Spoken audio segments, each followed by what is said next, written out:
Bonjour, bienvenue sur la chaîne Artefaire. Si c'est votre première visite, abonnez-vous pour ne rien manquer de nos aventures. Dans cette vidéo, nous allons démonter une laveuse frontale de marque Metag.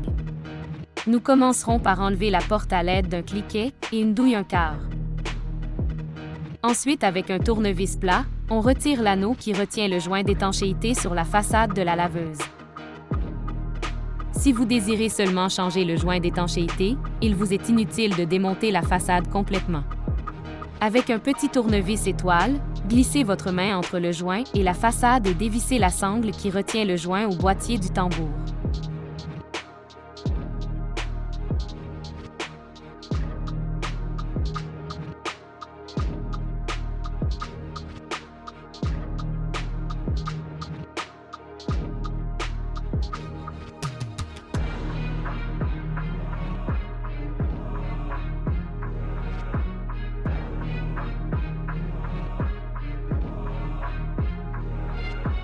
Enlevez les 3 vis qui retiennent la partie inférieure de la façade et démontez celle-ci.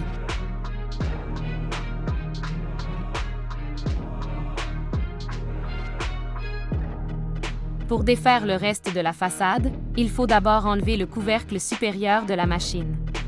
Pour ce faire, il y a 3 vis qui le retiennent. Comme nous sommes déjà à l'arrière de la machine, nous allons en profiter pour enlever toutes les vis qui retiennent les 2 parties du couvert arrière.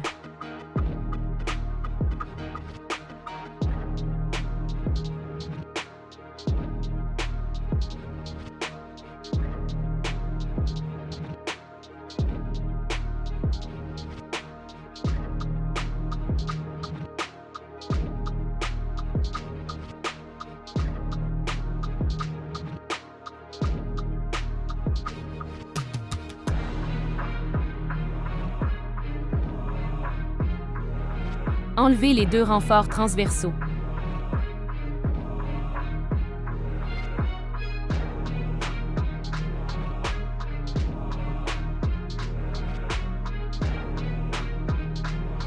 Nous allons débrancher le panneau de contrôle immédiatement. Une fois le tiroir hors du chemin, il reste une vis Torx à dévisser, ainsi qu'une clip, à droite, pour démonter le panneau de contrôle.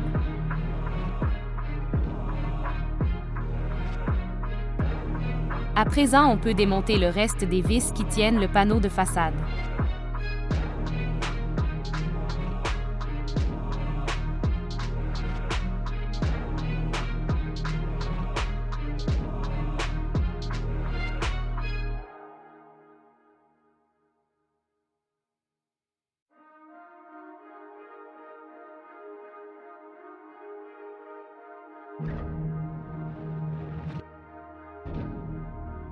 Le latch de la porte tient avec 2 vis Torx. Nous les remettons toujours sur la pièce afin de ne pas les perdre.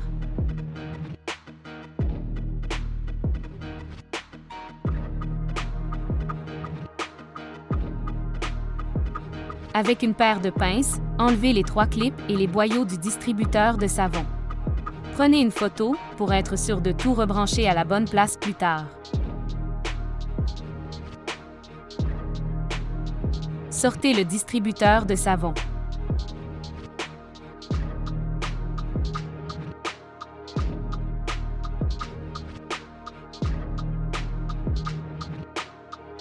Retournons à l'arrière, débranchons la mise à la terre ainsi que la sonde qui se trouve au bas de la cuve.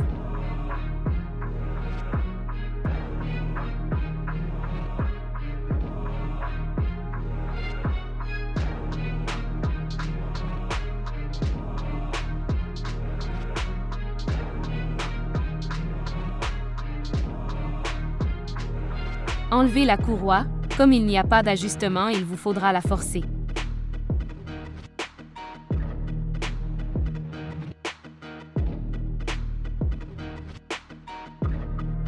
Le moteur tient avec seulement un boulon. Une fois celui-ci enlevé, juste à tourner le boîtier du moteur et le tirer vers l'arrière.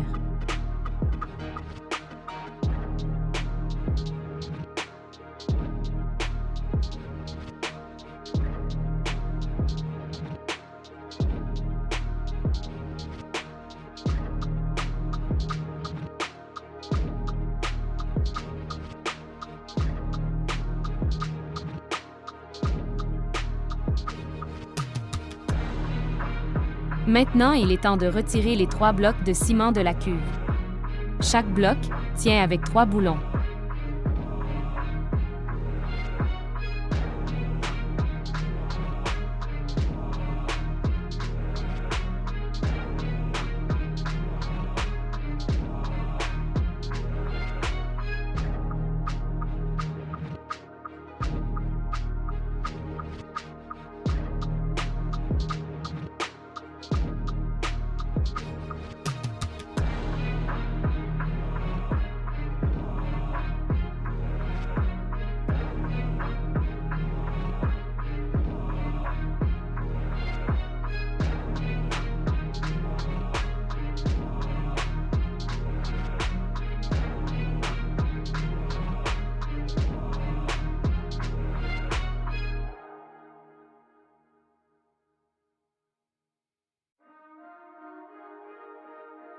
Déconnectez le drain, encore à l'aide d'une paire de pinces.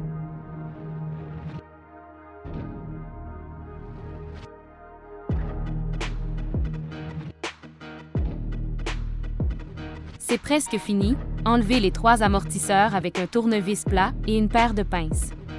Il suffit de descendre les pins avec le tournevis et de tourner l'amortisseur avec la pince. À présent, la cuve tient seulement avec 2 ressorts. Juste à les enlever et sortir la cuve par le devant. Pour sortir le tambour, il faut séparer la cuve. Avec une paire de pinces, enlevez toutes les clips qui retiennent la cuve ensemble. Avec un Sharpie, marquez chaque endroit où il y a une clip, ça vous évitera un casse-tête lors du remontage. Enlevez le joint d'étanchéité pour ne pas l'endommager. Il est conseillé de le changer. Mais par souci environnemental et une bonne inspection, nous avons décidé de le réutiliser. Avec une douille 15-16, nous avons enlevé le volant du tambour.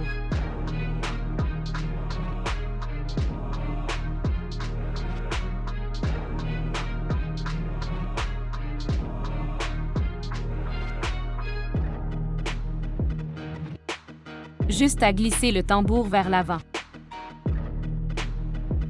Si vous avez besoin de changer les roulements, c'est ici que ça se passe.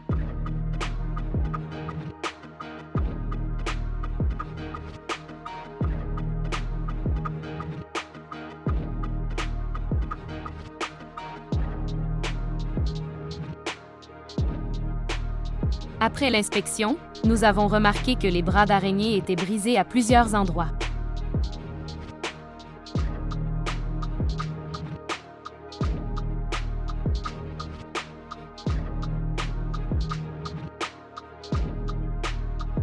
Comme la pièce est discontinuée et qu'elle est seulement disponible avec le tambour, à un coût exorbitant de 600 $.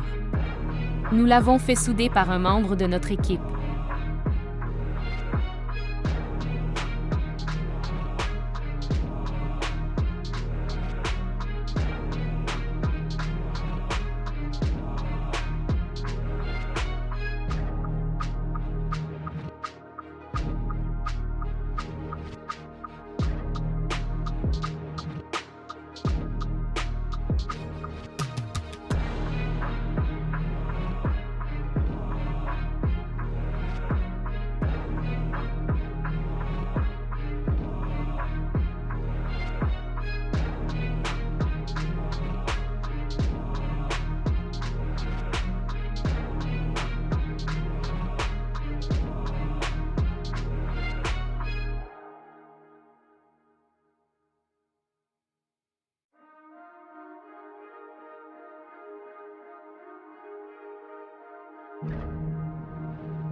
Si cette vidéo vous a plu, aimez, partagez et surtout abonnez-vous.